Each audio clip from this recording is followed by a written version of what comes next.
And now, live from the studios of Freedom's Phoenix, Ernest Hancock. Turn on the tube, what do I see?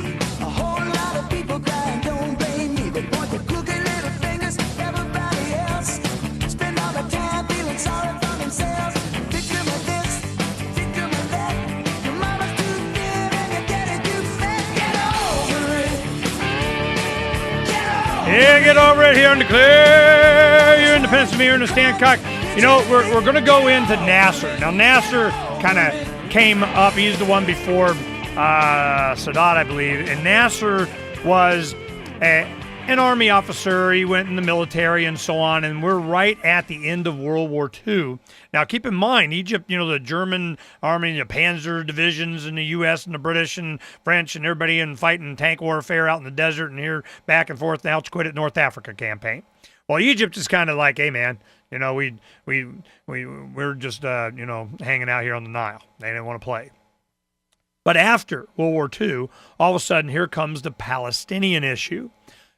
After World War II, all Jews, they're doing the mass exodus. We're going to Israel, and we're going to go ahead and take over by just freaking population. We're just going to go we're here now. Sucks to be y'all.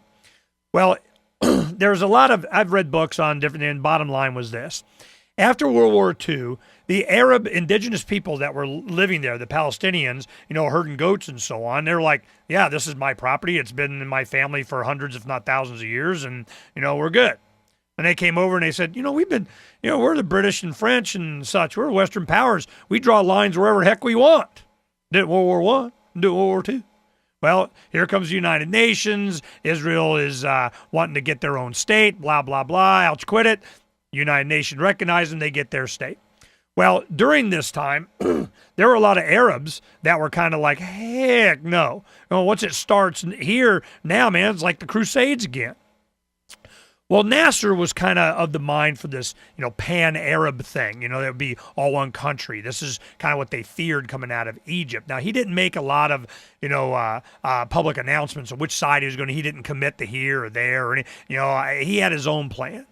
Well, Naqib was the guy that was kind of started off being the first president or something in after the 52 riots and such. Well, it becomes a battle between, there's always been this kind of secret army, the secret military officer thing that has been going on all the time that they were under British rule. Because the big problem is if you ever went into the Egyptian army, they knew you might as well, you're just a lapdog of the British military. So they're going, you know what? We got our own little secret club that, while we may be in there and everything, we got our own thing going on. We may have some of our, cell structure or whatever in the army or out. But they had their own little governing council thing that they were, when these riots came and they started to get their, be more autonomous from the British Empire, they started to assert themselves openly and say, we got our own little council, and kind of had their own little government. Now, Nasser, well, it was became, more and more prominent. In 56, he was negotiating a British withdrawal from the Suez Canal and personally led the Egyptian negotiation team in March of 53. Upon pressure from him, Naqib, which was kind of the president at the time, proceeded with the abolition of the monarchy. Now, this was the kind of the rule that they had before, and they just kind of, did away with that bureaucracy and so on. He began showing signs of independence from Nasser. However, by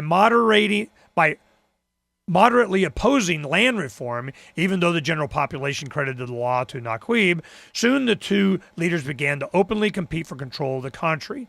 So there was a lot of communist influence was going on there. There were riots in some of the factories. We need to, have, everybody own the factory and everybody get a cut and everybody will work, everybody or, something. It's a lot of this collective mentality. Fortunately, Egypt has gone through a lot of this stuff, and they've learned from it. Now, I'm hoping that with the internet, that they're learning that the capitalism that, say a libertarian would espouse is not what they've been getting. It's all this central plan crap.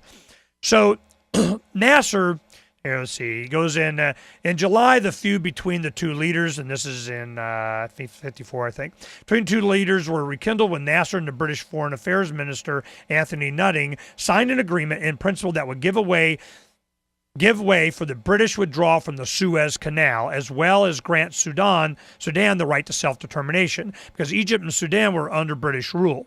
Now, the people are in the streets. Britain was not going to be able to maintain control of the Suez Canal. Them trying to do so heavy-handedly by killing all of the government and the military under Egyptian rule that were there in the Suez zone, that's what caused this whole thing. So it was very clear that, the British must go from the Suez Canal zone, period, done. Mubarak must go from the Egypt zone, period, end of story. So this is the same thing that was going on then.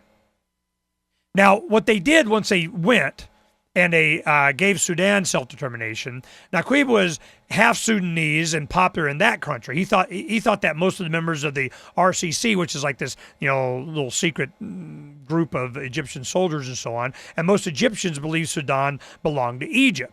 So that's kind of, they had a little ouch quit going between Egypt and Sudan. Now, Nasser was accused by many in Egypt, including the Brotherhood, the Muslim Brotherhood that was still back then, of distracting, the issue of Sudan with the withdrawal from Suez. That somehow they were linked, and they weren't. They want, let Sudan do whatever they want. We want the British out of the Suez Canal. Now, in October, there was another, we go on and on about a lot of this stuff. Let's go from Nasser to Sadat, okay? Serving from 15th of October 1970 until his assassination by fundamentalists in October of 81, Sadat was a senior member of the Free Officers Group, this is what I was talking about, that overthrew the Muhammad Ali dynasty, which was prior to 52 and the riots and so on in the Egyptian Revolution of 52, and a close confidant of President Abdel Nasser, whom he succeeded as president in 1970. In his 11 years as president, he changed Egypt's direction, departing from some of the economic and political principles of Nasserism by reinstituting the multi-party system. Now, that's one thing that Nasser did. He said, no, we got one party. He did away, so of course the Muslim Brotherhood and so on didn't like that none too much. But he had the support of a lot of religious leaders and so on, and said, no, we got to have the freedom of the good people party, whatever the heck it was. So this has been a very, very authoritarian type Pharaoh rule mentality in Egypt. Now, when Sadat came in, let's go and get a little bit of history of Sadat. Sadat was born in 1918 in Egypt to a poor family. His father was Egyptian, his mother was Sudanese. He spent his early childhood under the care of his grandmother, and where did he go to school? Blah, blah, blah, doesn't matter. When Sadat took over, he started talking of peace with Israel. He actually went to the Israeli parliament, or whatever their what do they call it, the Knesset or something, their governing bodies there, lawmaking house, and he goes there and he says, hey, you need to respect our and we do. And he didn't capitulate too much, but at least he went to Israel to say it. Well, that started a dialogue. I think he got the Nobel Peace Prize. It's a Camp David thing, with Carter, and he actually had enough interaction with Reagan to get some pictures taken and everything before he was killed. Because of his overtures to Israel, there were some hardcore guys in the Egyptian military that during a military parade, as he's sitting in a made-up, parade Fiesta Bowl kind of whatever bleachers, all of a sudden they break ranks, went straight over to him, 30-something bullet holes. Boom, Sadat is dead. Only a few weeks, or a couple weeks, after he had made Mubarak his VP. This is how Mubarak became, for the last 30 years, the ruler of Egypt. He was made VP, and then right after that, boom, Sadat's dead.